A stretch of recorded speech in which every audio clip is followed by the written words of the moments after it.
Assalamualaikum warahmatullahi wabarakatuh. Perkenalkan, nama saya Muhammad Farul Ramdhani dari Prodi Manajemen kelas reguler pagi dengan NIM 28921500066. Video ini saya buat untuk memenuhi tugas ujian akhir semester berupa project test membuat video pembelajaran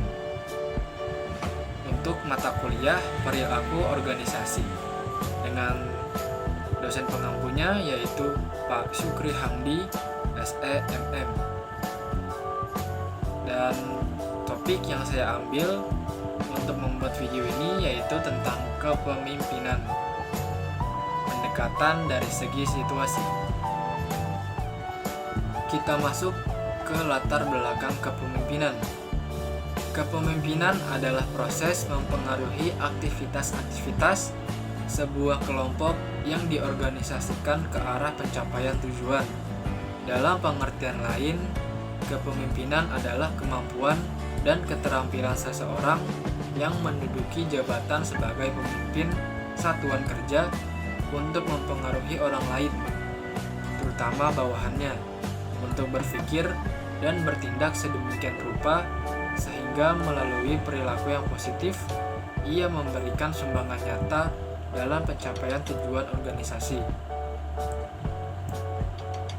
Fenomena organisasi pada umumnya tidak terlepas dari peranan, kegiatan, dan keterampilan pimpinan organisasi.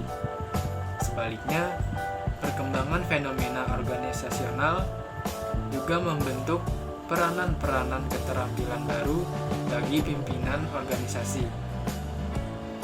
Keduanya saling membentuk satu sama lain. Para ahli dalam bidang ini memandang bahwa fenomena organisasional dapat dijelaskan dalam kerangka kuasa menguasai dan pengaruh mempengaruhi. Pemimpin organisasi pada umumnya dipandang sebagai orang yang berusaha menguasai dan mempengaruhi orang atau kelompok agar dapat melakukan dan mengerjakan sesuatu sebagai bagian dari usaha mencapai kebaikan organisasi. Kekuasaan yang dimaksud adalah potensi dan kemampuan yang dimiliki oleh seseorang untuk dapat mempengaruhi dan mengemudikan orang lain agar berpikir dan bertindak sesuai dengan yang diinginkannya. Selanjutnya, mengenai model kontingensi kepemimpinan. Kepemimpinan kontingensi merupakan salah satu model kepemimpinan yang menjelaskan bahwa pemimpin bisa efektif bila mana ada kesesuaian antara gaya pemimpin dengan situasi tertentu di mana kepemimpinan itu dilaksanakan.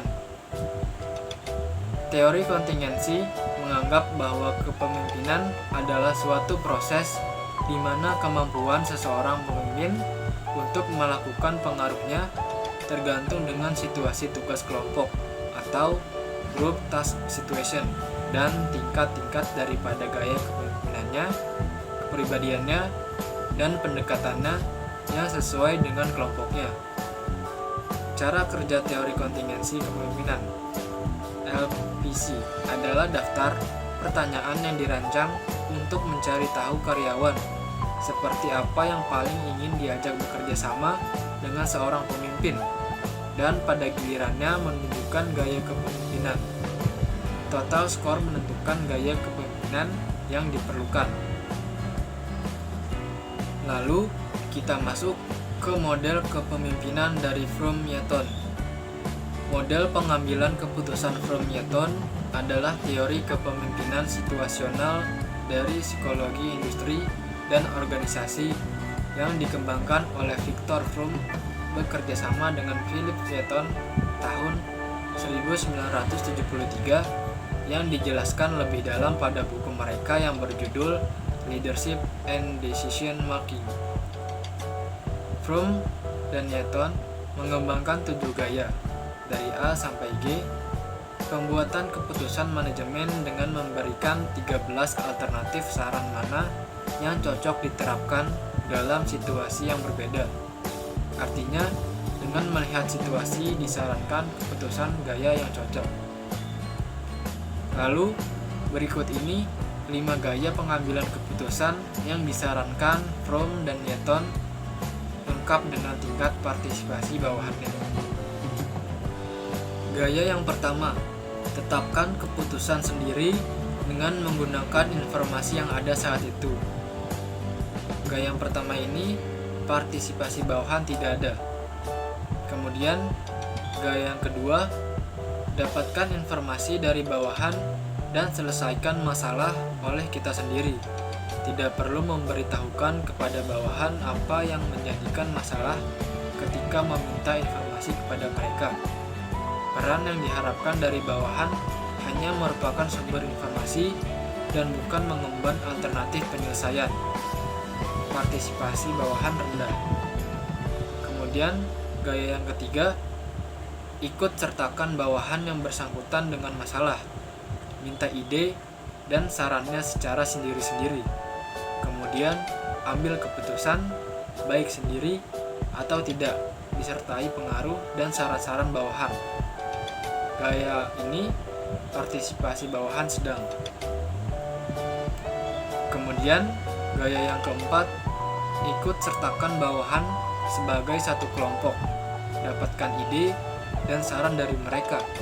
Kemudian, ambil keputusan sendiri disertai pengaruh dan saran bawahan. Partisipasi bawahan tinggi. Dan gaya yang kelima, ikut serta bawahan sebagai suatu kelompok dalam memecahkan masalah. Bersama mereka mengembangkan dan evaluasi alternatif. Usahakan mencapai konsensus. Anda sebagai pemimpin berperan sebagai ketua. Tidak dibenarkan mempengaruhi kelompok dengan apa yang hendak Anda putuskan, dan Anda bersedia untuk menerima dan melaksanakan setiap keputusan kelompok. Gaya yang kelima ini, partisipasi bawahan sangat tinggi. Pembahasan selanjutnya mengenai model jalan tujuan atau Path Goal Theory.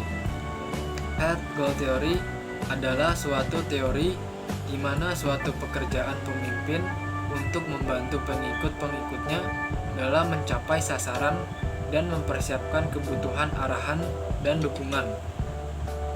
Model kepemimpinan jalur tujuan atau path goal menyatakan pentingnya pengaruh pemimpin terhadap persepsi bawahan mengenai tujuan kerja, tujuan pengembangan diri, dan jalur pencapaian tujuan. Dasar dari model ini adalah teori motivasi eksperimental. Model kepemimpinan path goal berusaha meramalkan efektivitas kepemimpinan dalam berbagai situasi. Menurut model ini, pemimpin menjadi efektif karena pengaruh motivasi mereka yang positif, kemampuan untuk melaksanakan, dan kepuasan pengikutnya. Kemudian, ada perbandingan antara beberapa pendekatan situasional. Pendekatan situasional adalah pendekatan yang paling banyak dikenal. Pendekatan ini dikembangkan oleh Paul Hersey dan Kenneth H. Blanchard tahun 1969 berdasarkan teori gaya manajemen 3 dimensi karya William J. Redkin tahun 1967. Pendekatan kepemimpinan situasional fokus pada fenomena kepemimpinan di dalam suatu situasi yang unik. Premis dari pendekatan ini adalah perbedaan situasi membutuhkan gaya kepemimpinan yang berbeda. Dari cara pandang ini, seorang pemimpin agar efektif harus mampu menyesuaikan gaya mereka terhadap tuntutan situasi yang berubah-ubah. Kepemimpinan situasional menyediakan 4 pilihan gaya kepemimpinan. Keempat gaya tersebut melibatkan aneka kombinasi dari perilaku kerja dengan perilaku hubungan. Perilaku kerja meliputi penggunaan komunikasi satu arah, pendiktean tugas, dan pemberitahuan pada pekerja seputar hal apa saja yang harus mereka lakukan, kapan, dan bagaimana melakukannya. Pemimpin yang efektif menggunakan tingkat perilaku kerja yang tinggi di sejumlah situasi dan hanya sekedarnya di situasi lain. Perilaku hubungan meliputi penggunaan komunikasi dua arah, mendengar, memotivasi, melibatkan pengikut dalam proses pengambilan keputusan, serta memberikan dukungan emosional pada mereka. Perilaku hubungan juga diberlakukan secara berbeda di aneka situasi.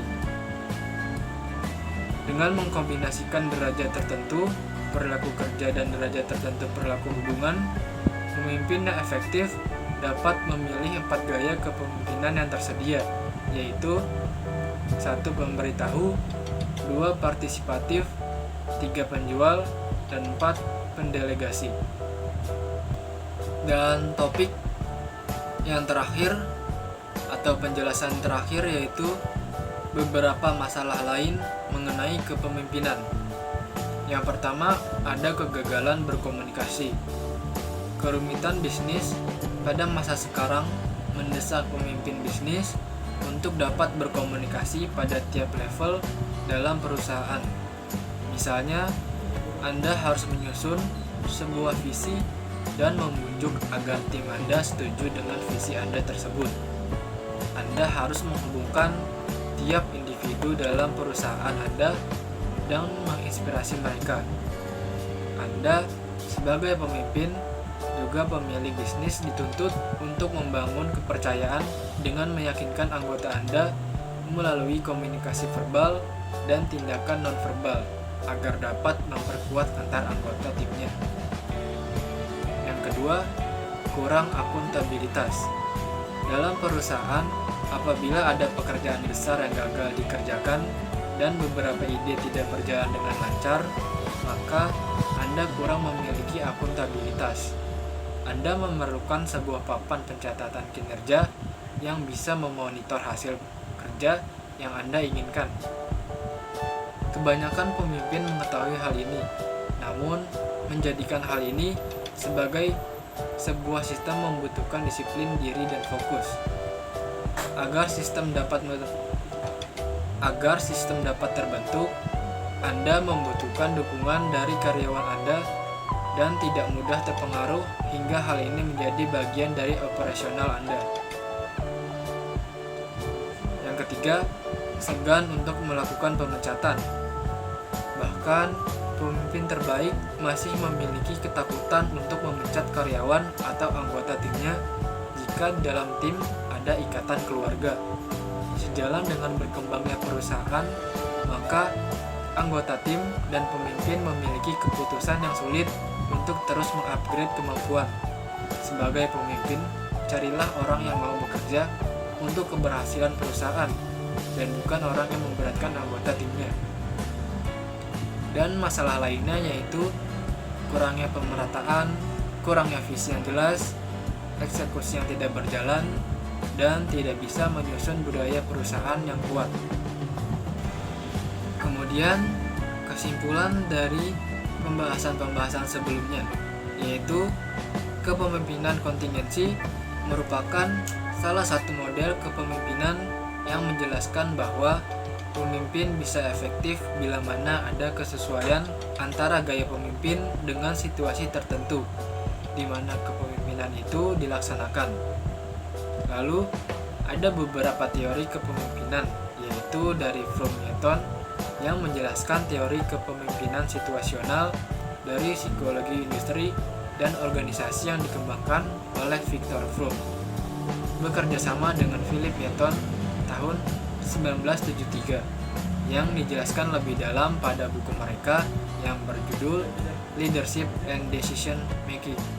Selanjutnya, teori jalan tujuan atau path goal theory menjelaskan suatu teori di mana suatu pekerjaan pemimpin untuk membantu pengikut-pengikutnya dalam mencapai sasaran dan mempersiapkan kebutuhan arahan dan dukungan. Lalu, dasar dari model ini adalah teori motivasi eksperimental. Dan ada juga perbandingan beberapa pendekatan situasional, yaitu fokus pada fenomena kepemimpinan di dalam suatu situasi yang unik. Dari cara pandang ini, seorang pemimpin agar efektif harus mampu menyesuaikan gaya mereka terhadap tuntutan situasi yang berubah-ubah. Selain itu, Ada juga masalah yang bersangkutan mengenai kepemimpinan, yaitu ada 7. Salah satu ada 7 masalah, yaitu kegagalan berkomunikasi, kurang akuntabilitas, segan untuk melakukan pemecatan, kurangnya pemerataan, kurang efisien jelas, eksekusi yang tidak berjalan, serta tidak bisa menyusun budaya perusahaan yang kuat. Cukup sekian pembahasan video pembelajaran mengenai kepemimpinan pendekatan dari segi situasional. Apabila ada kesalahan kata dan pengucapan yang tidak jelas, serta kesalahan-kesalahan lainnya, mohon maaf dan terima kasih karena telah menyaksikan video ini sampai akhir.